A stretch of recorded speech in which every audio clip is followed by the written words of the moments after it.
Welcome to Earth and Stars Spiritual Wellness Center. You know me, I'm your friendly neighborhood spiritual teacher. And here we also have Dabney. Hi, everyone. The crowd is wild. Dabney from Lawless Astrology. How are you? I'm good. Yeah. What if we had like some sort of applause track? That would be so fabulous. But anyway, welcome to our conversation. Thank you for having me. I'm so grateful. It's really good to get to meet you. You know, we have a mutual connection that kind of brought us together and thought that this would be great. And guys, I just have to say that I emailed Dabney, right? And hi, Gina. I emailed Dabney and I was like, hey, you want to do something? You know, and she didn't know who I was, I'm sure. And she was just like, yeah, why not? Let's do it. In fact, I want to do it about Aries and about how nobody's coming to save you and you have to get up and do things if you want to manifest things. And I was like, this is me reading my phone. All right, girl, get it. Let's set this up. So no one has ever accused me of not being straight to the point, but yeah. So I had actually, once I got your email, I was like, well, I should really check out her channel. And I actually had heard of you because I know that you work with Susan Lynn, and so do I. And so I was like, oh, I really should familiarize myself. And so I watched one of your videos, and like the first video I watched, I was like, you had kind of probably more gently mentioned that. And I was like, yeah, you know, that resonates with me. And it's also very much what's happening in the sky right now or what's coming. It's not happening yet, but it's very much on the horizon this spring. And so I thought that this would be a good opportunity to kind of align with you on that. I'm very curious about this because you say it's coming this spring, and I have the sense that I'm not going to say I'm going to have a busy spring, but I have the sense that things are going to start shifting a little for me more towards August. And I feel like that's a little collective as well. So towards the end of summer, I feel like it's almost like a completion of something. Is that something you know about already in the skies? Yeah. So let me set the stage a little bit. I don't know how familiar your audience is with what's going on astrologically, but astrologically, this is a big year. And if you follow any YouTubers that do astrology, or if you have your own astrologer, this is a year unlike anything else, unlike anything we've experienced in our lifetime or our parents' lifetime. So all of the outer planets are changing sign in 1 year. And that is kind of unheard of. And so the outer planets, and I'm not going to make it too complicated, but the outer planets move very slowly. So here's just an example. Like when Uranus moved into Aries, we had Fukushima. And so like big things tend to happen like on the day that it moved into Aries. So when these outer planets move into new signs, it ushers in something brand new. And when they all change signs the same year, that means we're dealing with a lot of change, a lot of newness. It's usually staggered in some way. So Pluto went into Aquarius in November, not too far after the election. Then we have the nodes, the North Node and the South Node switch signs. They went into the South Node Virgo, North Node Pisces. Then we have coming up, we have Neptune going into Aries. We have Saturn going into Aries. And then in the summer, what I think you're talking about is Uranus going into Gemini. Jupiter will also be changing signs into Cancer. This has not happened in any of our lifetimes. And so I think the instability or the kind of fear that people are feeling right now is a little bit about this. Like, we don't know where we're going. We don't know what all of this is going to bring, but we will have much clearer of an idea. We're going to have a picture of this. Then in the fall, we're going to back up a little bit and have a little bit more of this kind of confusing energy we have right now as the signs retrograde. But by 2026, it is all taken off and we're cooking with gas in a whole new world. So this is the kind of liminal changeover year. And I don't know if you feel this, Mary, or if you talk about this in your center, but sometimes it's like when we don't know, it's that change, it's the transition, it's the birth canal. It's like we can't take action. We don't know what to do quite yet. while everything's kind of falling apart around us, or the change is upon us. So we're not ready to figure out the action to take yet. So just be gentle with yourself at this time, I would say. I'm really happy you said that. That was a very long answer, but hopefully that Well, I mean, I've been guided a lot into like things that I need to change, but I think that so many of us feel big change coming, but we don't know what to do with it yet. We don't know what steps to take yet or where we're supposed to be going. And this is fairly collective where people are like, I feel it, but I don't see it yet. And that really explains a lot of that. How often do those outer planets change direction like that? Okay, so the nodes change every 18 months. So that's not that different. Jupiter every year, Saturn maybe year and a half. But when you're talking about Neptune, Uranus, and Pluto, those are really a lot longer collective energy shifts.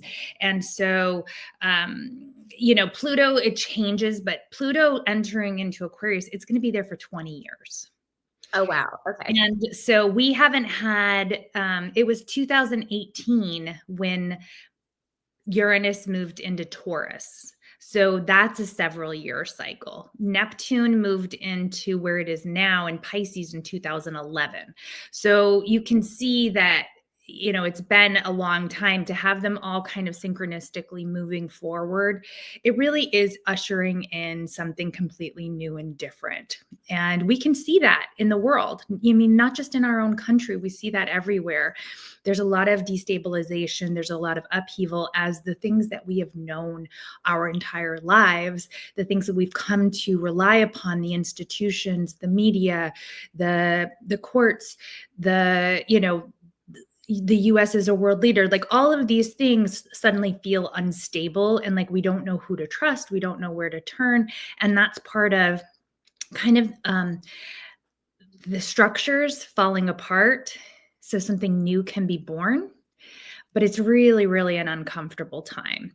And so as Neptune and Saturn both are, getting to the end of Pisces, we're going to feel even more of that in some ways. But the important thing is to not give in to fear and to become paralyzed by fear, because this is not about living in a nightmare. It's about recognizing that, or living in delusion and hope, right? Like you kind of see these extremes where people are like, oh my God, this is the end of the world. Or you see people who are like, no, this is wonderful. This is what's needed to happen. And pretty much neither is probably true, right? Like it's probably somewhere in between where we have to lean into the things that we do know are universal and that we can trust, which is not necessarily the things that the outside institutions. It's much more of an internal process, and it's much more about trusting yourself, your heart, the people that you love, your inner knowing. Beautiful. Now I want to back up for 2 seconds. Yeah. Because you said Uranus is going into Gemini. Mm-hmm. For whatever reason, my energy went blah, blah, blah, when you said that. So what does that mean specifically? Okay. What I love is that, you are like intuitively feeling, and I would have to look at your chart, but you were sort of like, come August, I really feel like something's going to happen. And it's really, I believe it's in, let's see, is it July or June? It ingresses in July. So July is when Uranus goes into Gemini. Uranus is the planet of change, lightning strikes, upheaval. Things change when Uranus is around. Okay. So when Uranus is activated. So the planet Uranus is kind of the genius planet, and it's about, societal change in a lot of ways, the things that have to change in our own lives and in society. In Gemini, it's a mental function. It's about ideas. And so I'm going to break down a couple things to just give people context. Uranus in Gemini is a very fertile time of inventions. It is a time that we can see really big major progress in transportation, in technology, in medical solutions, climate change solutions. So that's really like a lot of the positives that are on the horizon. Is like we can't even imagine the things that are coming, because it's like this fresh thinking, fresh energy. However, every time Uranus goes into Gemini throughout the United States history, we have gone to war. So Uranus in Gemini was the Revolutionary War. Uranus in Gemini was the Civil War. Uranus in Gemini was World War II. So there is kind of this like division. Gemini is the twins. And so there is kind of this bifurcation. What do you stand for? So suddenly Uranus is going to put a little pressure on people to say, what do you stand for? What's real?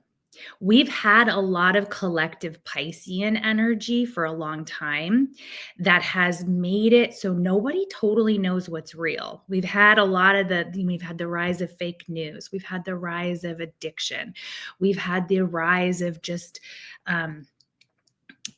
VR, virtual reality, sort of like things that help us escape. And I think there's going to be less about escaping and more about dealing. And kind of then we're like, what are we going to do? We're going to be sort of like, the fog's going to clear maybe a little bit. And when Uranus has been in Taurus since 2018. And that really has been about, among other things, climate change. Taurus rules the earth and the planet. And so here we've had, in recent years, all of these really intense climate change events that have kind of put it in our face, like we're going to have to deal with this. You know what I mean? And that's important. And so now it's like, okay, let's find solutions. So I actually think the positive is that we're going to have things that we can't even imagine right now. It was like Uranus and Gemini during the Industrial Revolution, like very new, fresh energy. So what I'm hearing and kind of intuitively picking up as we go through, because that Gemini thing was like in me, like, okay, ask her about that. But what that feels like is that's the big break between the twins. That's the big break where everyone has to take a stand and decide what they stand for. Right. This is the place where we get to change our minds. We get new, fresh ideas where the world's going to start looking different. And all of that's around the summertime, right? Yeah. So if we backed that up a little bit to springtime, what can we do to help us before we get there? Great question. In the spring, we're talking about like Aries, right? Yep. So I'm going to back it up. I'm actually going to back it up a little further to now. Do it. Okay. So right now we have a lot of Pisces in the sky. And so let me tell you a little bit about Pisces. Pisces has to do with the highest expression of Pisces is universal love. The highest expression of Pisces is a connection with spirit. It's a collective understanding that you and I are connected. We are connected to everyone and everything. It is the last sign in the zodiac. So it is kind of a culmination of everything we've learned throughout the zodiac. And it's an integration of it. And that integration is like, we're all one. Okay, that's pretty heady and hard to wrap your mind around as a human, right? And it's also kind of like, that's where you really get into like Taoism and Zen Buddhism and surrender and just very strong spiritual practices and meditation and breath work. So all of that's Piscean, okay? But it's also, Pisces is not a very practical sign. And it's not a very like in the world sign. Like, the shadow of Pisces is like feeling everything and feeling the pain of people. It's a very empathetic sign. It's a very compassionate sign. But when you feel everything, it becomes too much when you are in a human shell. And that's when we turn to things to escape. So we have things like alcohol, we have things like social media, we have things that make us kind of zombie out because we're trying to deflect from all of the pain we're feeling, and it could just be, alcohol or drugs might not be your escapist choice. It might be just reading romance novels or, sleeping all day. So getting through this time really is about recognizing that we all need faith, meaning, hope, whatever the word is for you. No one is going to come to save us except for us. But this is the time to find out who you are. What do you want? What do you have to contribute in this world? And so the more you can go deep, go within, and pull out your own individual wisdom, the further you're going to go when everything switches into action. Because right now it's about surrender, but it's about surrendering to truth, a universal truth. It's very heady, and I don't mean to be so, but meditation is a really great thing. Breath work is a really great thing, but also dreams, creativity. What can you do so you don't succumb to fear? Right now, we've got a Pisces new moon and a bunch of planets in Pisces. The Pisces new moon is on Friday, and it's asking us to not. And Neptune is sitting next to the North Node in Pisces, as is Mercury.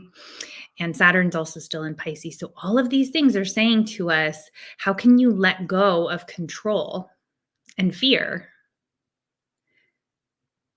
and accept what's happening without being passive about it either? How can you surrender and understand that, have the faith to know that it will be okay because you're okay? And that's the work that we're all being asked to do right now, which is hard, but that's the work. That's the juice. So just checking in before I move to Aries, what you think about that? I don't think that's heady at all, because I actually teach a lot of quantum stuff where everyone was one and, we're in the matrix and all that kind of stuff. And, I think that my audience takes it pretty well. Okay, good. I feel like I have no idea what you're talking about. I hate you. Okay, good. Please. One or the other. But I don't think that's heady at all. And in fact, I think that has really contributed to the rise in spirituality that's been setting us up to address this stuff. Yep. Because you're absolutely right. When we are in our spirit form, that's what it is. It's our spirit form. We're healing ourselves. We're healing our old wounds. We're purging the collective wounds of the earth through all of time and space. And something that I've been feeling, I guess, intuitively, because I didn't know about this spring thing coming with the Aries and everything, is that we've got to rise up as the people and not just be in our, I guess, Piscean space of self-healing, but we need to get it together, become aware of what's happening, and move into a space of how can I be of service? And one of the things that you said was, in order to pull us out of the fear, so this is like step one in this year, pulling ourselves out of fear often means finding authentic truth and meaning in our lives, and then being of service to others and to the collective to move this forward. So that was step one, is what I got. I'm circling the big number one. Step one, step out of fear, find hope and meaning in your life. Let's be of service to the collective. Absolutely. That is step one. And you're like, I love that you used the word healing, because all this Piscean energy is about healing. I just did a video that I'm going to put out today. And one of the anecdotes I gave in my video had to do with the fact that sometimes we make mistakes. Sometimes there are things that not only do we have to forgive other people, we have to forgive ourselves. And Pisces is about forgiveness. And so check in with yourself about people you can forgive and the places maybe you need to forgive yourself. Because as we move into the next thing is Neptune moving into Aries. So Neptune has to do with the collective, but on a kind of one astrologer that I love says that Neptune glamorizes things. So Neptune is a reflection of society. So it has a lot to do with our spirituality, but it also kind of reflects back the zeitgeist of what's happening. So you had mentioned Neptune in Pisces. We've had a huge renaissance of interest in spirituality, in astrology, in tarot, right? Those are all very Piscean things. They're very spiritual things. As we move into Neptune and Aries, there's sort of a glamorization of Aries things. And so Aries is the warrior. Aries is the desire, it's the will to believe that you are important. So Aries is the first. So Pisces is the last of the zodiac.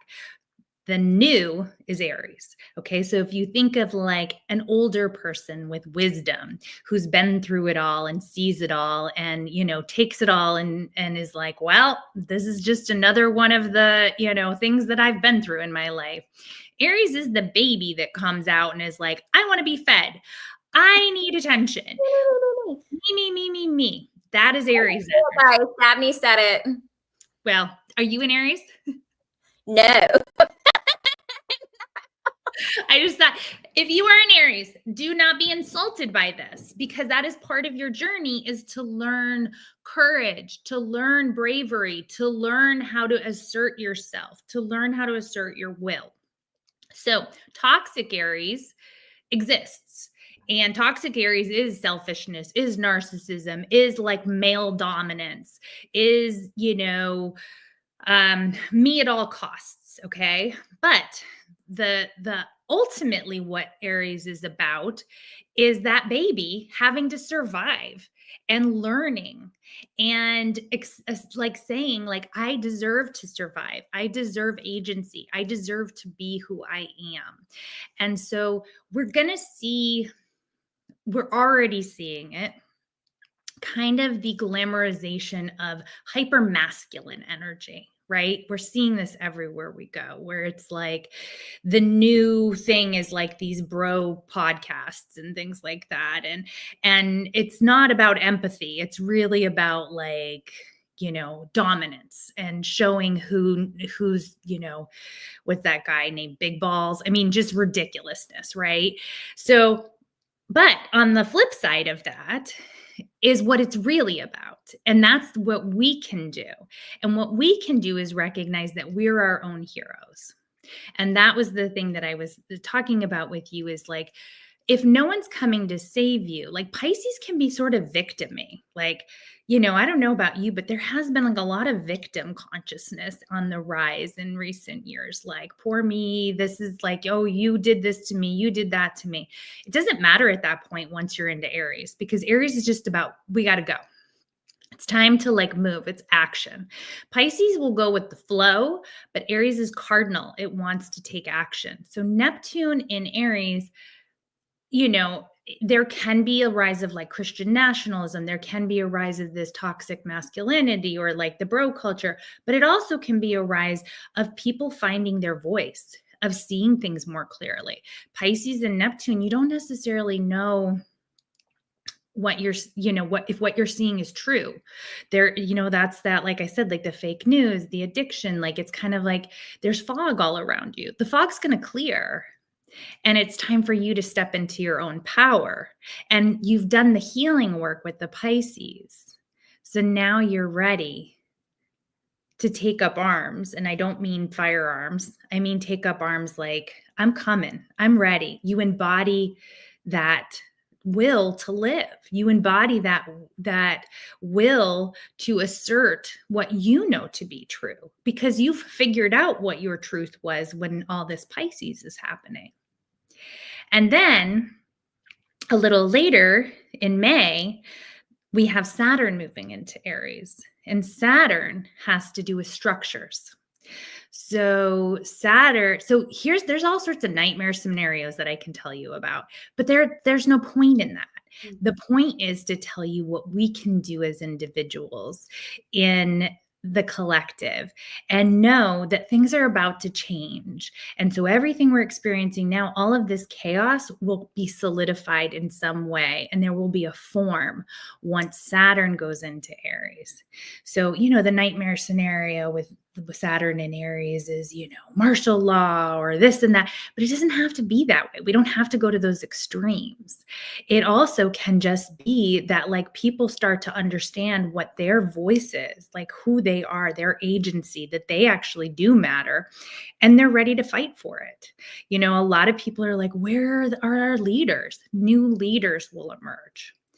And so I think that just even the knowledge that no one's coming to save you becomes the opening for people to step forward who would save us. Does that make sense? It makes absolute sense. And we're even seeing the cohesiveness of this year, even just the Pisces Aries in itself, because one is the last and one is the first, but everything is circular. Everything's in a cycle. So it's not that one is the end and one's the beginning. It just keeps rolling into each other. And what we've seen so far is how we've had this huge age of spirituality and healing, because that's what needed to happen in order to bring us into the next phase. But it wasn't just the age of spirituality and healing. What it looks like is it's also the beginning of an emotional purging. Yeah. Because as long as everyone's sitting with, they did this to me, they did this to me, they did this. I mean, that's the first step, because you have to have an awareness that something was done to you to begin with, right? Okay, something happened, something's not right here. So that's that beginning with that Piscean thing. Something happened to me. Okay, I'm a victim here. Something's wrong. I need a healing. I need things to change. And that's what that whole last age was doing. It was bringing all of these injustices slowly to the surface. And now as we move into the self-empowerment space of Aries, then it's like, great. Now that we know all of that stuff happened, I'm not the victim anymore. Right. Now I am in my healing phase. I'm putting on my big girl panties, and I am ready to fight this war for love, from a space of love, not from fear, but because I have authentic meaning in my life, and I know what I'm going to do moving forward to be of service to the collective. So it's really turning that into a fire. Yeah. But I love the continuity of the timeline, because we have to have the awareness of the injustices to start healing the injustices, to start standing up for that so that it doesn't continue to happen, ushering in that new age of what's coming. Right. Yep. And the nice thing too, a little bit of a softener, is we're going to have Jupiter moving into Cancer, and Jupiter is the planet of luck. So if Saturn is about restrictions and kind of like you said, like, growing up, like recognizing, like, I have to take responsibility for my actions. It will be a time of consequences. And so that's why coming to terms with everything and recognizing that, like, we are all victims in some way, but we all have agency as well. And so once we step into that agency and we find our voice, then Jupiter is going to come into Cancer. Right now, Jupiter's in Gemini, and Jupiter expands things. Jupiter in Gemini is ideas, and it is the news, and it is like kind of chaotic mind chatter. And so Jupiter in Gemini has been a lot of noise. It's like, do you ever just like feel like, as a spiritual person, like it's just like too much, like you just want quiet, Jupiter in Gemini has been like more data. Give me this, give me that. I want to explore and see it all. But it also can be chaos. So Jupiter moving into Cancer says, let's expand the healing function. Let's expand the love in our heart. Cancer is the natural mother. It is the nurturing function. It is about unconditional love. So Jupiter moving into Cancer, there's going to be more empathy, or an opportunity for more empathy. Let me put it that way. It's all about what we do with it. So here we get our we get the papers, we get the thing that says, okay, here are their consequences for things. And what are we going to do with it? We're going to be put back on our heels a little bit about, actions that have come before collectively, right? And so this is all the things the chaos in the world you're seeing, because everything is like chickens coming home to roost sort of situation. And so once we have that clarity about like the consequences, then it's kind of like, all right, we know what we need to do. Now, how do we tap into a little bit more of a sense of empathy again? Like, how can we, also connect with people we love? How can we protect our loved ones? How can we respect and treat women well? Right? In the midst of all this very, hyper masculine Aries energy, what's the flip side of that? And Jupiter in Cancer hopefully is going to give it some softening and say, well, let's not forget about the women. Let's not forget about the children. And so we're going to see some Cancerian leadership emerge as well, I believe. Like we'll see women and children kind of more in the news and people caring about how these consequences are impacting not just, the macho men. So that's a little bit of hope. And then we get Uranus going into Gemini, and then we've got new inventions and new ideas. And maybe there's a division. We'll see. But I feel like we're already kind of in this sort of warrior space around the world. So I think we're already kind of getting used to the fact that, change is here. I think it's going to be something definitely new. And I like that you said earlier about forgiveness. I feel like that really goes in with that Cancer space there, because when we were in the beginning spaces of this, we might have to start forgiving the people who hurt us so that we can take on our warrior, so that we are no longer victims. If we forgive that and empower ourselves, then we're bringing up that fire. But there's also something there about self-forgiveness that's very, very important, because once we've learned how to forgive others, or maybe even the thing keeping us from forgiving others who have hurt us, is that there's a piece that we've overlooked inside of ourselves, of how we rejected pieces of ourselves after we were wounded. Somebody didn't like this about us, so we changed it. And we changed that part of ourselves because we also rejected it in ourselves. So there's a lot of self-rejection that we're having to forgive ourselves for as we step up and step into these spaces. So we've gone from the all is one, the spirit, to the self-empowerment as the human. So what exactly is the thing in August? How could we define that? Because where we're fitting manifestation in is here in this human Aries space, but we're manifesting in order to find where we're going in that August space. Okay. So I don't have all the dates in front of me, but you can kind of think of August as like, okay, all of the new planets are here. So it's sort of like, this is our trial area. So it's like you're getting to practice. You're getting to practice the future. You're getting a glimpse of it. Then in the fall, a lot of things are going to move backwards. Now, when we say retrograde, it doesn't mean the planet's literally moving backwards, but it slows down and it appears to be moving backwards.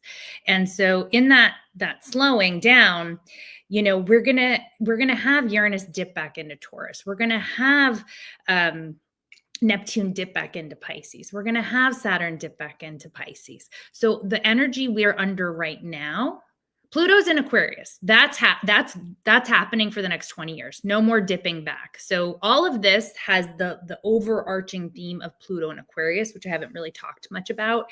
And ultimately, Pluto is the slowest moving of all of these planets. And it's I always call it like the big dog. It's like the one that's sort of like, I've got you. I'm going to tell you what's really going on and expose everything. And so you can heal. But what's going to happen in the fall is everything's going to kind of go back to like where it is now. And we're going to have an opportunity to revisit some of these themes. It's kind of like, okay, you got a glimpse of what's coming. How do you now want to go back with this Piscean energy and clean up a little bit of the collective? Clean up, forgive, like you said. Forgiveness is going to be so big. Think about all of the people between politics and COVID and addiction. The past 10 years, a lot of families have fallen apart. And even if you cannot forgive in person because someone is no longer here, or you are estranged from someone and they're not ready to forgive you, you can still do that work of forgiveness, because we're gonna have to come back together, because that's the thing. Divided we fall, united we stand. And I believe there is like a big opportunity before 2026 to come back together in some way, even if it's just energetically, to recognize that the other is not the enemy. The other is us. Mm-hmm. And that's the spiritual work. And it's a process. And if you are not fully there yet, that's okay. That's what this whole process is about. And I think it will get a little easier as you glimpse the future and new information with Uranus and Gemini comes to light. You kind of see things differently. So then when these things go back into Pisces, you can kind of do that more healing collective work with knowledge of the future. And then in 2026, that's the future. That is the future we're talking about, because 2025 is that sort of, birth canal, like the baby isn't fully born yet, right? It hasn't taken life. We're in labor and figuring it out. And the truth of the matter is, like, the next few years will inform the rest of the century. And it's not like there haven't been times of upheaval throughout history. And there's just these really kind of crazy, chaotic times that then inform what comes next. And so really kind of looking at this as an opportunity for our own spiritual growth. And, kind of reframing it that, like, we do live in exciting times. We do. So I've got it, though, because you answered my question. You said, okay, I don't have the stuff in front of me, but you answered my question perfectly. So the all is one, the spirit, the forgiveness, the purging of the wounds, the self-healing, the self-empowerment, the human, the taking yourself on, and manifestation for August, the new world. What we want our space to look like. We're healing and then becoming of service so that we can decide what we want the world to look like now. Because what the world looks like now, or has been looking like, is based on people's manifestations and thoughts and visions from hundreds of years ago. Right. And we want a new world. We want a place that is more about that equality and more about that oneness and more about how women and children are equal and all people of all colors are equal and we're all coming into unity. So if we were to take all of this information, so we know that we're wanting to manifest what we want the world to look like come 2026. Mm-hmm. If we were to take all of this information and really just focus it in on the individual, how could they use this transit coming up in Aries in the spring to focus on their personal manifestations, their individual manifestations? Yeah. So I'm an evolutionary astrologer. So one of the things that I focus on primarily is the north and the south node of the moon in your personal chart. And so I actually just finished a course about this, and I'll give you the link if anybody's interested, but there's no more live sessions. So it's all recorded, but it's half price now. It's like $39. And the north and the south node in an evolutionary astrologer's purview is like the most important thing. So your north node is where your soul wants to go. The south node is where we've been. And so for you individually, there's kind of this formula of like, where is your North Node? Do you know your birth chart by any chance, Mary? I'm pulling it up. Okay. I'm pulling it up because I think I remember my North Node, but I want to. You were reading my mind. You're a psychic, you witch. Okay, we are sort of. We can witch you out together. So yes, the North Node is the roadmap. It's the destiny. It's what your soul incarnated to do in this lifetime. So if you know, we'll wait to see while Mary pulls up her chart, and then I'll give her like a little taste of it. So if you understand that, then that can, the first time I got a reading from my teacher, his name is Stephen Forrest. He's brilliant. And I was in my 20s, and it just changed the course of my life, because all of a sudden everything fell into place where I understood why I was doing the things I was doing. Because if we understand that karma is a repetition and it takes consciousness to break free from that repetition, we can then stretch into consciousness and do something different. But we're all here to do something different. Like, we all have a unique purpose.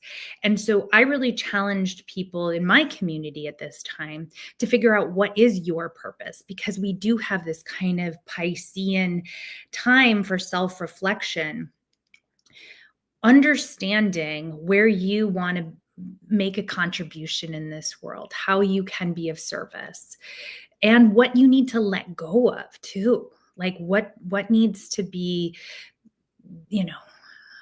what's no longer serving you. What have you done for many lifetimes that you already got that lesson? So you don't need to repeat it. You bring in gifts with the South Node, but it also has a danger of becoming complacent and not getting to where you need to go or want to go, and learning the lessons that you're here to learn.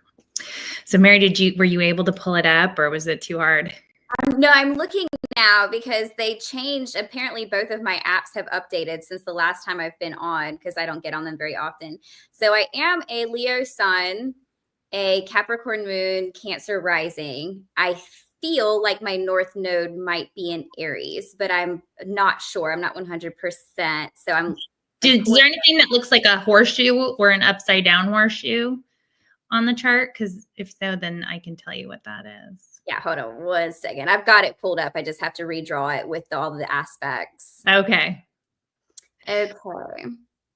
So yeah, Aries. It's an Aries. Okay. So then this will be a very important time for you with all of this Aries. That means like your Neptune at some point during Neptune's traverse through Aries. I don't know what degree it is, but let's say it's, at some point Neptune over the next however many years, 15 years, 12 years, something like that, Neptune is going to hit your North Node. And so will Saturn. And so an Aries North Node person is actually quite good at being congenial. Like, you're gorgeous. You have a beautiful home. These are very Libra qualities that you bring in. Like, you know how to balance things. You like balance.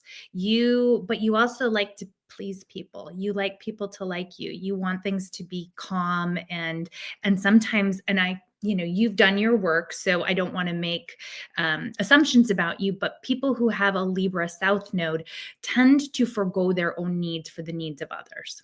Mm-hmm. And that is kind of a universal thing, that they're learning how to have their own, kind of power in this world. Like, how can we move forward? Do you know which house it's in? Because that's a big, if you count, I can tell you which house. Yes. But also I do have my Venus is in Libra as well. So you mentioned that let me see. And so that's like the whole picture. It's so complicated. It's like you read your horoscope and think that's astrology. I wrote horoscopes for years. It's like an oracle. It's based on something, but like, it's way too hard to break everything down into 12 signs. So the 10th house. Okay. So she's meant to shine. She's meant to be out in the world. She's meant to be a leader. That's, I told you guys, you better freaking listen to me. If you haven't subscribed yet, please subscribe, because that is her North Node. Like, she is supposed to be here to lead you and guide you, right? Like, she brings in with her diplomacy. She brings in with her a sense of warmth and comfort and connection with people. But really what she's here to do is to be out in the world, to lead. That is the thing that she's learning. And, we are all supporting her on her journey as she takes the risk. How risky is it, and how hard is it to put yourself out here on YouTube? It's not, like, not everybody does it, because like you're vulnerable. You have to have bravery, because people do say nasty things. Like, people who are mad about whatever will, like, kind of call you all sorts of names and stuff like that. And besides that, she's going to just do it anyway. She's going to face her fears, and she's going to do it anyway. And it's in the realm of the 10th house, which is career. And it's being seen in the world. So it's her mission in the world to help guide and lead others into battle in some way. And so, I would have to look at her whole thing, and we don't have time for that, but that is really what you are here to learn and do. And so if I was to say to Mary in a reading, what would you do during this time? It's like, write down your fears, write down the places where you have put others before you, write down the things that scare you. And now write down a plan of like how you're going to do it anyway. What are the things that like you've always wanted to do, but haven't taken the risk? Where do you want to grow your channel? Where do you want to grow your presence? Go for it. This is a time to like kind of lay that groundwork, lay those seeds, put that out into the world. So when things start to come into fruition, she's ready to go. And this isn't just me either, guys, because I'm a mirror to all of you as well. So that was an amazing thing you just said. So write down where you've been afraid in the past. Write down how you can move forward through that anyways, coming into your empowerment. And when it comes to the manifestation and how we're manifesting what we want the new world to look like, and how each individual uniquely can find their own gifts and their own truths in it, that comes down to their individual charts as well. Now, you mentioned you're an evolutionary astrologist. What exactly does that mean? So an evolutionary astrologer really pays attention to the North and South Node. Most evolutionary astrologers studied under 2 or 3 different, it's more of a modern it's more of a modern form of astrology that pays attention to the nodes. The nodes are not planets, they're points in between the sun and the moon's orbital. So yeah, I studied with Stephen Forrest. I just happened to, that was what I was drawn to. But it really is very spiritual form of astrology that looks at what is your evolutionary purpose here in this lifetime. I also look a lot at Pluto. What's Pluto doing in your chart? What are the lessons that you can ascertain? That's part of the course too, is kind of like, what are you here to do while Pluto is in Aquarius? And that's a whole new vision that we're all under too. So we've, been all living in Pluto and Capricorn, and whenever Pluto shines a light on what needs to be exposed and brought out, the wisdom that needs to be brought out from the underworld, and what is toxic that needs to be rid. And we've all had to, suffer if you're if you're a Cancer rising and you're a Capricorn moon, you've gotten to know Pluto over the past number of years. So, but now you've got it in Leo, so you still got some work to do. But Pluto's a gift. Pluto is like, what doesn't kill you makes you stronger. Exactly. And what I'm hearing about, like what I'm hearing from you about what these readings really are, is what you're meant to do, like destiny spaces, the gifts that you have to do that with, and your shadows. So the things that you need to integrate and face in order to come through the other side successfully and make change for everybody. So I really like that. Is there like a special reading that's under, or do you do that through your course? My readings. Yeah, that's just my reading. So I still have I work a full-time job. I have a child. I take care of my mother. also do this. So I'm a busy lady, so I don't do a ton of readings, but I know I do have some readings available in May. But right now I'm working on doing classes and on my YouTube channel as well, like getting more people, just getting the word out to serve as many people as possible, because I've got a waiting list for my readings currently. But if you want a reading, I think there's a couple left in May, and also you can get on my waiting list by going to my website. So that was your personal self-empowerment space. Yes. But she's at lawlessastrology.com, guys. And on there, she has links for her readings, for her YouTube, for her upcoming courses and classes. So what you mentioned a class that you were doing right now. What exactly does that class entail? So I'm going to be having in March a beginner astrology class, but I haven't launched it yet. So you just have to go sign up on my website, and then I will let you know when it is. But the one that is currently available that I'll get you a link to is the one about how to find out where your north and south node are in your chart, and also how to find out where Pluto is in Aquarius, where it's transiting in Aquarius for you. So you can do this work right now. So with all these changes coming, you know what your individual contribution is. I really love this, because we're not just talking at you guys and saying, oh yeah, well, I suppose you could just overcome your fears and manifest. Guys, we're actually giving you the tools to overcome your freaking fears and manifest. You know, Lawless Astrology here, she's got these workshops. She has personal readings where she can look at your individual chart. We're at Earth and Star launching a retreat in June where we're really focusing on overcoming, facing fear, and coming into your self-empowerment. It's called I Shine, because you're shining, guys. Like, these are real tools that you have to be able to step forward and move forward. It's not just, what's it called, lip service? It's not just lip service. Like, these are real things. Like Dabney said, you know, it's not, no one's going to do this work for you if you don't do it. Yeah, I mean, and that's the thing too. It's like there's so much truth in spiritual teachings, and we have to, there's a responsibility with them too, right? Like, it's so easy. Like, sometimes people want the easy way out. Like, oh, I believe that I can manifest a trip to Bali. Okay, do that. And now also make a budget for, and look into how much it costs to go to Bali. Like, you do both. You know, like, you raise your vibration. I believe in that. I believe that, you know, I wasn't always a very positive person. I think I always had hope. I always had faith. But, you know, I grew up in a very negative household, in a very negative space with a lot of poverty.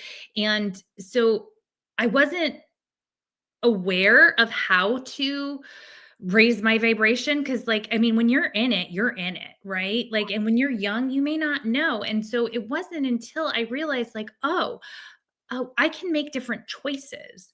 And then once I started to make those different choices and I opened up my life, I feel like I manifested a really nice life for myself, but it was also based on my choices. And part of that choice was not seeing myself as a victim.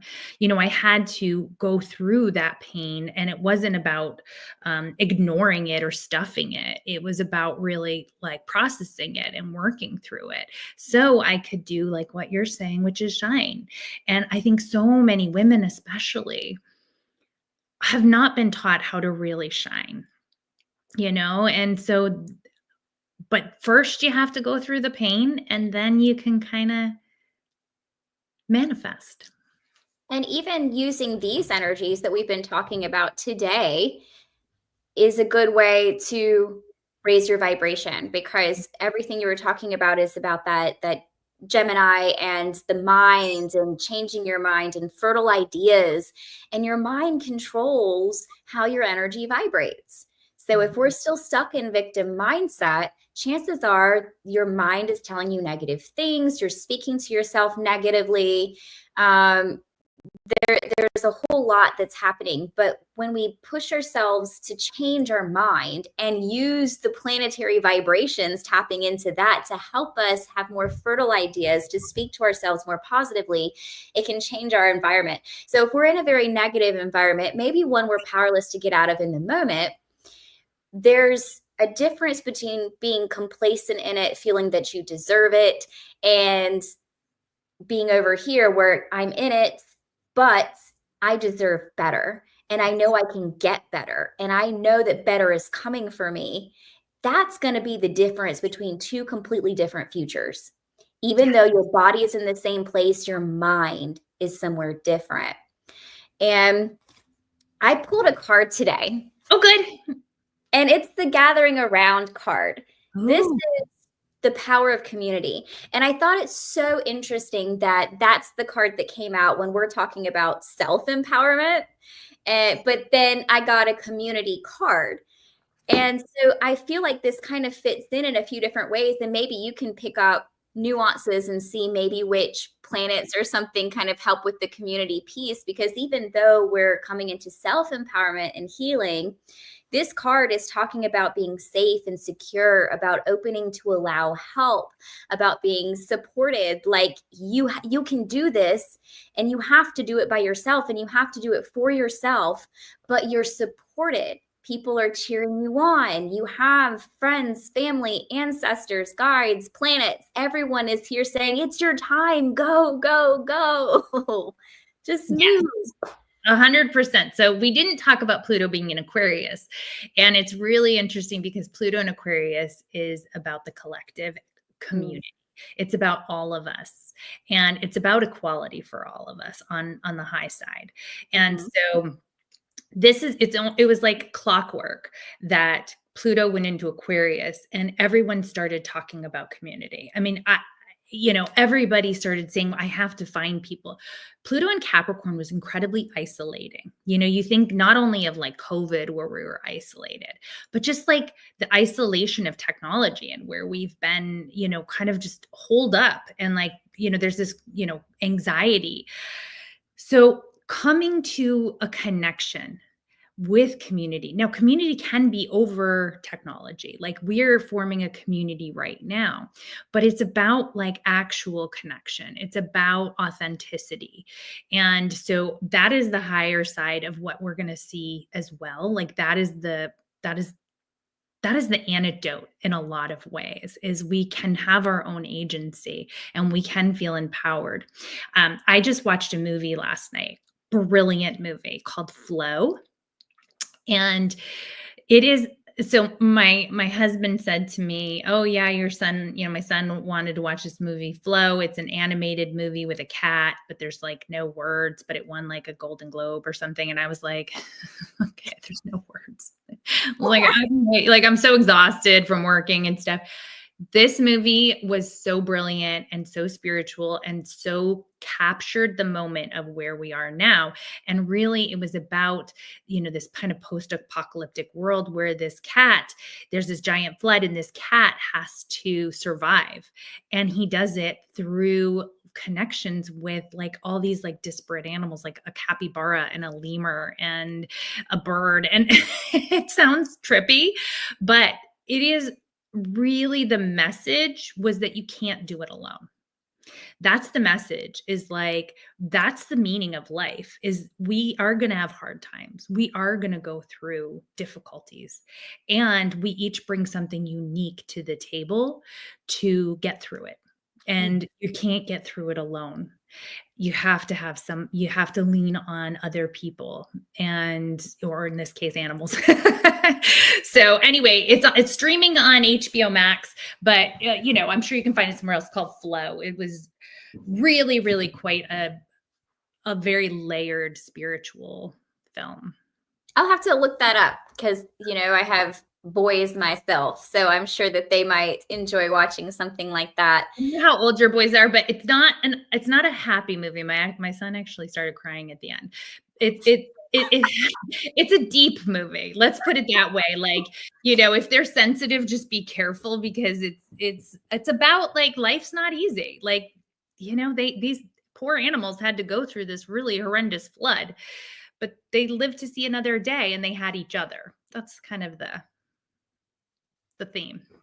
So yes, my middle is a Pisces Cancer, so he might sit this one out. Yeah, just be careful. Just why don't you read about it first? Because like last night I was like, oh, I'm so tired, but it was really good. I liked it.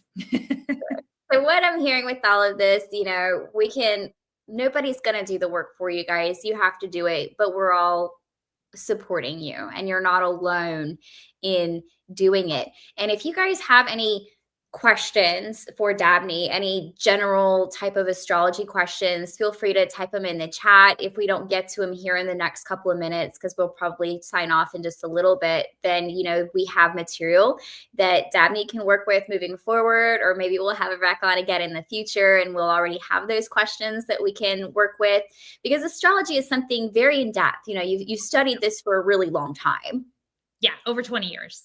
Yeah. So it's not something that, you know, sometimes the language might sound a little foreign, but if you just understand where it's guiding you and where you can understand yourself better, because before you incarnated, you decided exactly where every planet and every star in the sky was going to be, so that you had a direct energy map, mirror, and blueprint of your purpose and your soul when you were birthed into this world.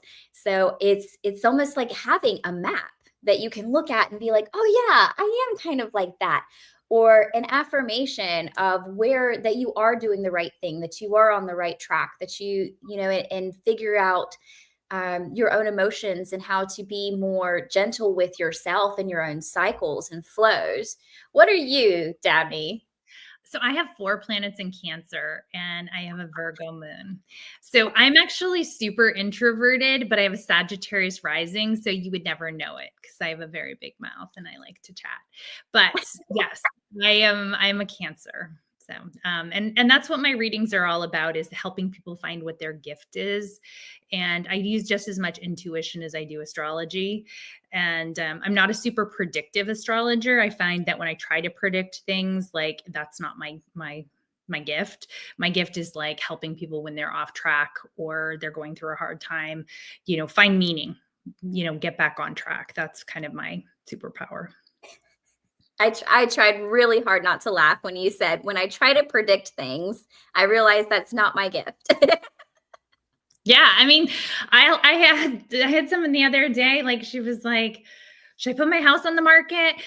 Like, what day should I do?" And I was like, you know, just trust your gut. Like, you've already decided you want to do this.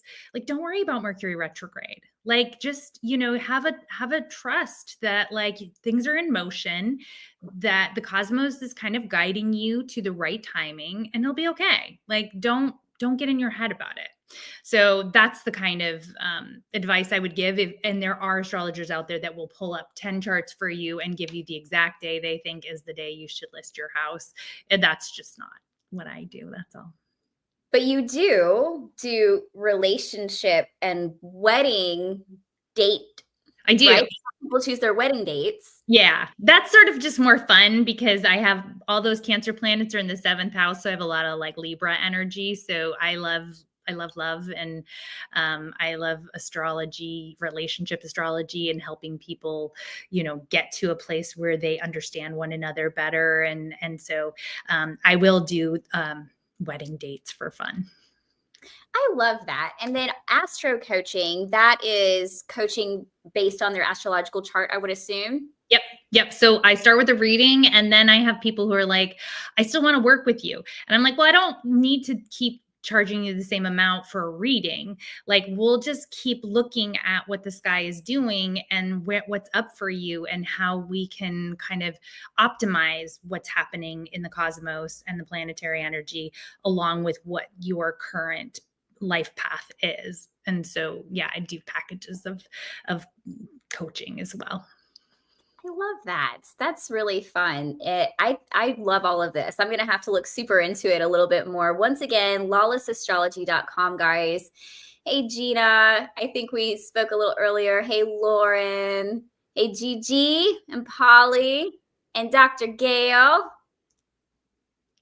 And Squinter, hello. We do have one question. Okay. If you feel up to answering this one before we close out. So the powers that be, will they feel less empowered even though we are coming into an empowered space? How is that going to affect them? And just intuitively, not with the astrology stuff at all, what I'm picking up about the toxic masculine energy that you might be referring to, Lisa, how I'm picking up about this is that it's almost going to have like a this effect. Because the people who are really in power, the people who are pushing against everything, the people who have all of this toxic stuff happening, they built all of that out of an extreme core of fear. Yes. An extreme core of fear. And they pushed back and decided they were going to be big and they were going to overpower everybody else because they didn't feel like they had their own power. Like, this is like the definition of that syndrome where men buy really big trucks to make up for things. So that's what this is. So the more that everyone else rises up, their fears are also going to be brought to the surface where they're like, oh, I kind of need to deal with this. But now, because everyone else is rising up and becoming empowered because they've worked through their fears, there's going to be an even playing field before, and they're going to have to learn to heal or they're going to go away, is my prediction with all of this, just coming from an intuitive level. What do you think, Dabney? I think astrologically, I think they're going to feel empowered this spring. I think they're going to be, but I think that there is a collapse coming.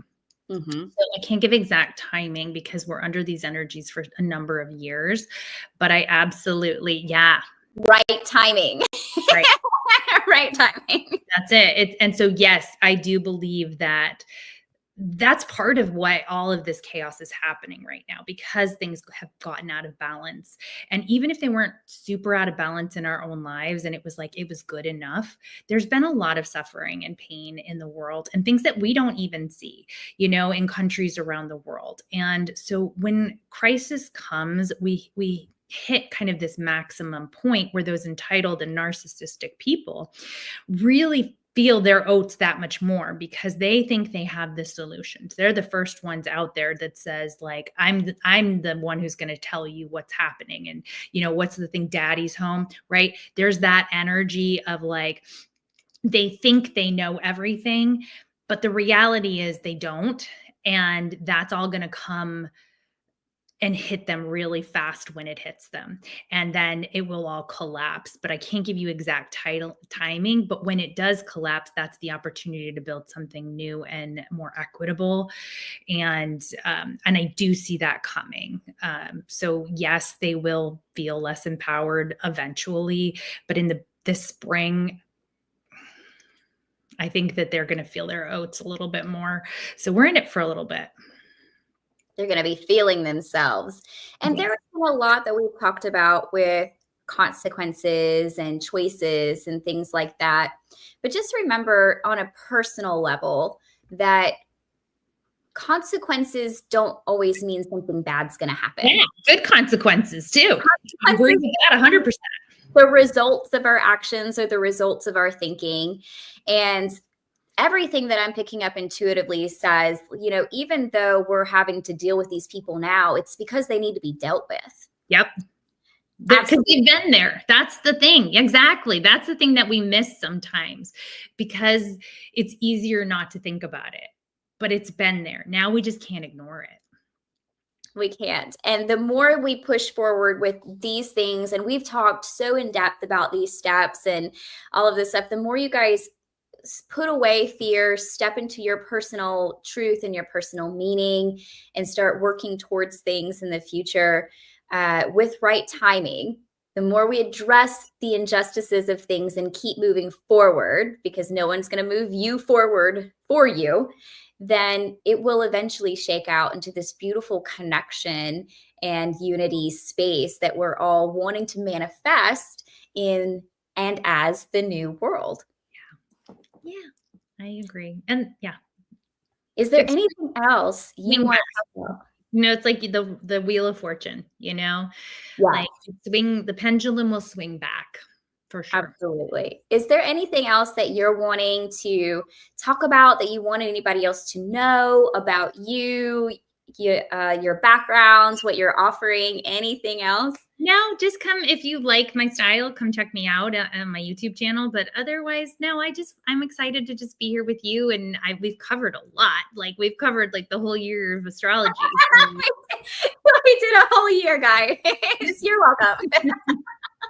And if anything I said doesn't resonate with you, that's the other thing. Just put it down. That's cool too. You know, like I think that, I guess my parting words would be, if you're seeking an astrologer, you know, and it's not me, understand that the one that says, I know everything and I can tell you exactly what's going to happen, that's the one that you should run away from, because we are all co-creating this together and the future has not fully written yet. And so you want somebody who's going to look at this and look at you as an individual and work with you on how you can be the best you can be. That's important that you said work as an individual. You know, like there's only so much that you can put out there for collective readings, because everyone is doing their own thing and has their own gifts and their own personal things to work through. So even though as a whole, a lot of this might be generally and blanketed truth for everyone, how you specifically show up in it is important for you. So go ahead over to lawlessastrology.com, book in one of your readings or a workshop, and check this lady out, because she seems like she's a real go-getter. She's going to make sure that she tells you the truth, even if that truth is, I don't know the answer to that question. I love that. Thank you so much for coming on and being with us today, Dabney. We really enjoyed it. Thank you. I really had a good time. I appreciate it. Bye, everybody. Thanks for coming. We'll talk soon. Bye.